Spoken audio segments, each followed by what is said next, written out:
Special cake. என்ன ஸ்பெஷலா இருக்கு இந்த கேக்ல?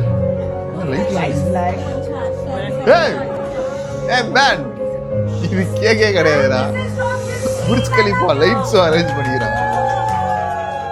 எல்லாரும் டோக்கன் வாங்கிட்டு போய்க்கிறாங்க பொழுது. பட்டாம்பூச்சிலாம் பறகுது. டேய் என்னடா நியாயம் பண்றீங்க நீங்க? ஜாலியா இருக்குல்ல பாக்குறதுக்கு. புர்ஜ் கலிஃபாவே தான். இன்னும் கொஞ்ச நேரத்தில் Vikram promotion, Kamal Haasan photo, Vijay Sethupathi photo, Fahadh Faasil போட்டோலாம் வரப்போகுது. கபாலி ரஜினிகாந்த் போட்டோ இதுல வரப்போகுது. நீ வேணா பார்த்துக்கிட்டே இருங்க. அப்படிதானே பண்ண போறாங்க. ஏன்னா ப்ரொஜெக்டர் வச்சு செவுத்துல அடிச்சு காமிச்சிட்டு போயிடலாமே, எதுக்கு டப்பாலாம் வச்சுக்கிட்டு? வண்டி வேற போகுது கீழே, அன்னப்பறவைகள் வேற நீந்திட்டு போகுது.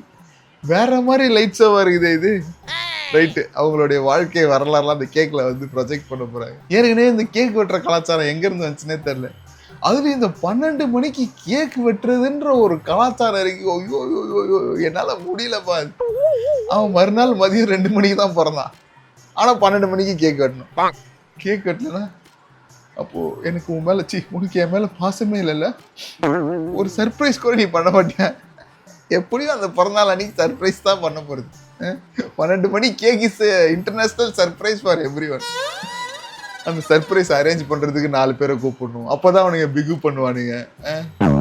இந்த கேக் வெட்டுற கலாச்சாரமே ஒரு நூதனமான கலாச்சாரம். அதுல இப்போ வந்து இந்த மாதிரி ப்ரொஜெக்ஷன் கலாச்சாரம்லாம் வந்துருச்சு. இதெல்லாம் பார்த்துட்டு என்ன பண்ணுவாங்க? என்னங்க எனக்கும் அந்த மாதிரி ஒரு ப்ரொஜெக்ஷன்ல கேக் வெட்டுறீங்களா? டேடி டேடி அவங்க வீட்டில் வெட்டினாங்களா டேடி, இந்த மாதிரி எனக்கும் கேக் வெட்டுங்க. டே அது கேக்கே இல்லைடா அப்படின்னு நம்ம சொன்னீங்க. என்ன டேடி ஏமாத்திரியா?